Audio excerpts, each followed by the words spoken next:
Hello, beautiful. Welcome to Bonnets and Pillow Talk with me, the host, Miss Fadzo. I'm so glad you're here and I hope you're having a wonderful day. And if you're not, I hope you have a better day with my face. We're encouraging you to keep going. But today's video is basically going to be a two-part video. So part one is going to be a reflection of the last year. I am turning 28 tomorrow. And I just kind of want to reflect on the year because so much has happened in this 27th year of my life. And I want to make sure that I have a little moment. I just take a moment to appreciate all the great things that happened in my 27th year. And then part two is going to be a little testimony video because y'all, these last 2.5 weeks that I've been away, so many things have happened, but I'm so glad I'm back. I missed you. How are you? Let's quickly do a check-in. Like, we haven't done one of these in a while. How are you doing? Like, what's been going on with your life? What have you been up to? I finished 75 hard and I've been trying to get a routine post 75 hard, and I'll be honest with you, it's been horrible. I have been struggling. That's another story for another day, but that's how I'm doing. I'm doing well. Just trying to find my footing, trying to find a routine again, but I'm well. I hope you are as well. Take a moment today. If you can't do it right now, just take a moment later on in your day, even 2 minutes, even 5 minutes, even 30 seconds. You just ask yourself, like, really and truly, how am I? Like, how am I actually really genuinely doing? Do I need support? Do I need a hug? Do I need to smile a little bit more? Do I need to go outside, you know, touch some grass, smell some fresh air? Do I need to drink water and mind my business? Do I need to cut off that relationship? Do I need to just take time to appreciate how great life is? Like, what do you need? Anyways, do a check-in with yourself. That's important too. But today, actually, what I'm here to tell you about is my last year as a 27-year-old. 27 started on the 3rd of July, 2023.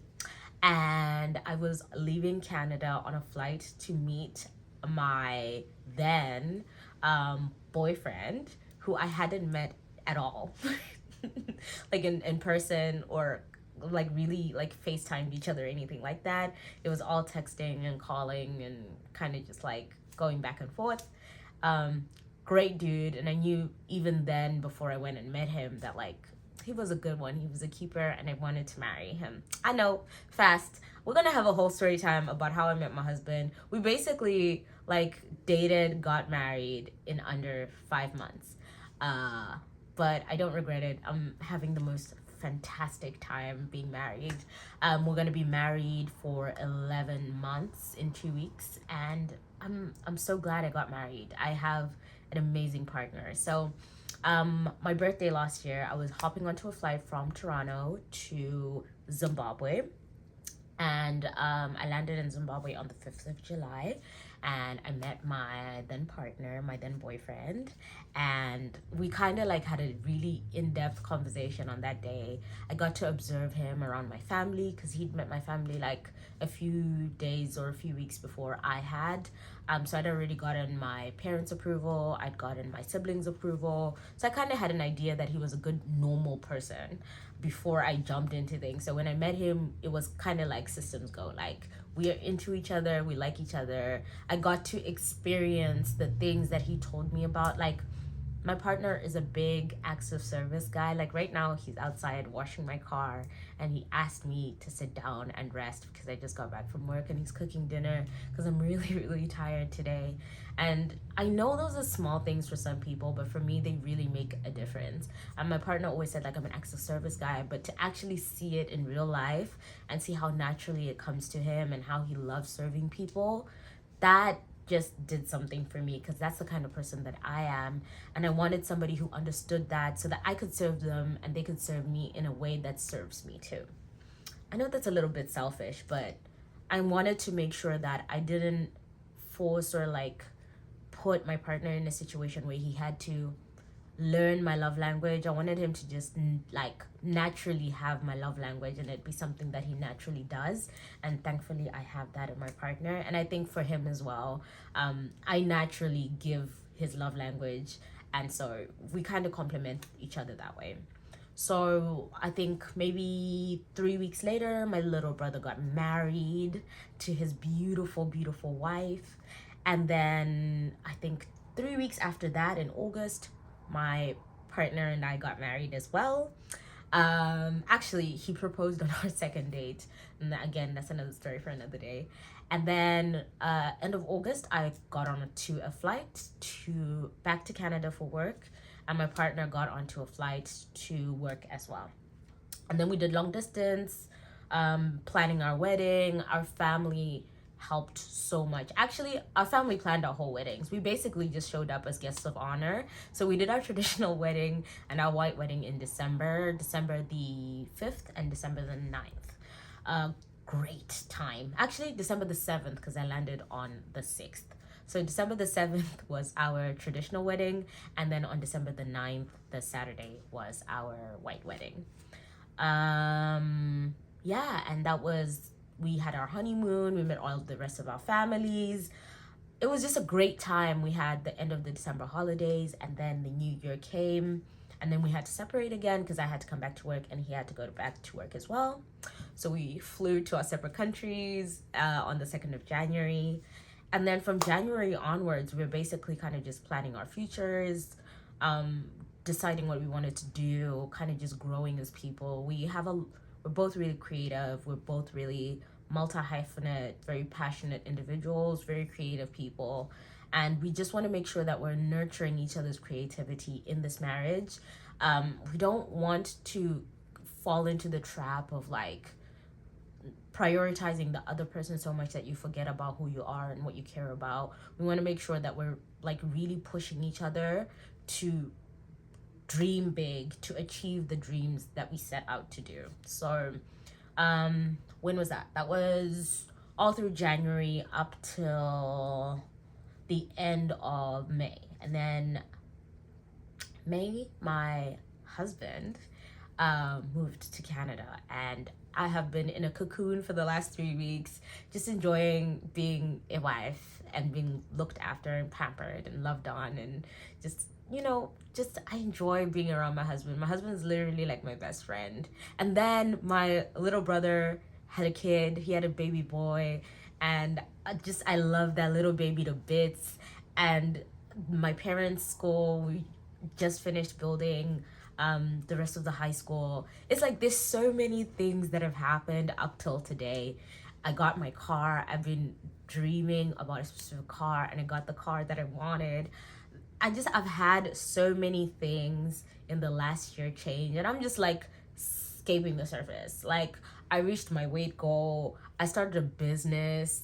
I made like a really good chunk of profit. Like, I'm really glad. Oh, I started posting here, and it actually like crossed over the 100 video threshold, which I've been trying to do for years. And there were so many things in this 27th year that happened that showed me not only do I have the capacity, I have the power, and with God, I can do anything I set my mind to. Anything I want to do, I have the skill in me. I'm a very creative person, and God has given me the ability to pick up things really easily. I do my own hair, from cutting it to bleaching it to dyeing it to braiding it to locking it.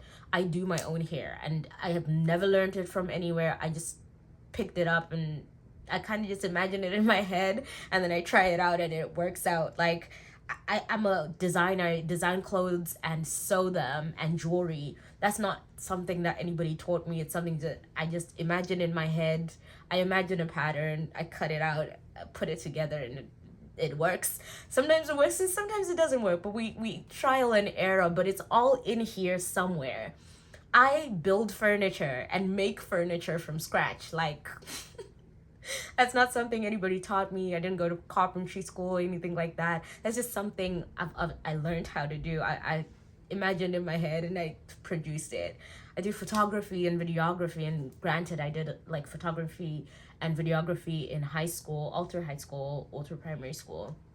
And I've always had a passion for it and a desire and a love for just seeing the world and capturing a moment and being able to tell a story of that moment to another person. I just love that so much. And even just the idea of storytelling, I write.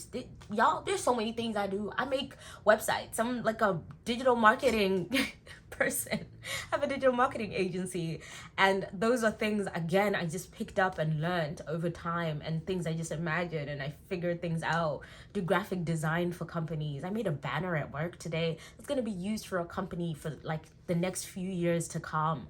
And I'm just like, I sit here sometimes and I think I get so paralyzed and like a fear of like, if I try this, will I have the skills? Will I have the capacity? And it's like, I don't have to worry about those things. I just need to start. I need to keep moving. I just need to keep moving. And when I get there, I'll learn the skills if I don't have them. And I know now that I have the capacity within me, not only to learn new skills, but to adapt from the skills that I already have and to imagine and envision new things that I don't even know are new to myself, and find creative ways to solve problems. And it's just really refreshing what somebody's calling me. It's really refreshing to just have that and know that. And yeah, I'm really grateful. So yeah, come to the end of our video. I hope you have a wonderful, wonderful, wonderful day. Come back for part 2. I think I'm gonna post it maybe tomorrow morning, but I'm really excited for what 28 has to hold. If 27 was this lit, and I had a whole lot of bad things happen in there too. There were so many things this year that I'm just like, only God can take the victory. Like, y'all, this last year, 27, is just it's a year of testimony for me. I have a week, every week of from January till today, I have a testimony of God's goodness, of God's faithfulness.